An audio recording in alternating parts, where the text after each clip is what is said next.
xulka qaranka Soomaaliya waxay guuldaro hal iyo eber ah dhabarka u saareen dhigooda wadanka Burundi kadib markii ay maanta Jimcaha ay isku arkeen ciyaar qayb ka ahayd tartanka bariga iyo bartamaha Afrika ee Geneva. Labada kooxood oo ku wada jiray bartooda koowaad ee Group A ayaa yeeshay ciyaartoodii ugu horeysay ciyaarta. Ciyaaryahanka xulka Soomaaliya ee lagu magacaabo Cumar Maxamed ayaa goolkii guusha u dhaliyay daqiiqadii 40aad ee ciyaarta.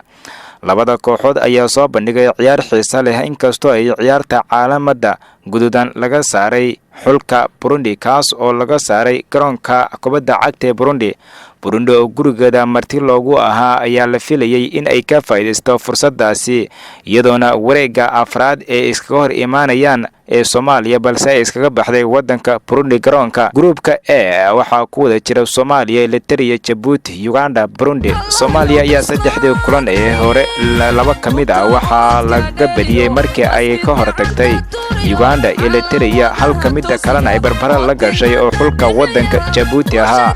Soomaaliya ayaa la filayaa in ay guulo ka soo hido xulalka ay la geliso iska horimaadka ciyaaraha. dowladda federaalka Soomaaliya gaar ahaan wasaaradda ciyaaraha isboortiga ayaa waxa ay hambalyo u dirtay kaliya laaba iyadana soo dhaweysay xulka ay ka gaadheen xulka qaranka Soomaaliya ee ka badiyay wadanka Burundi.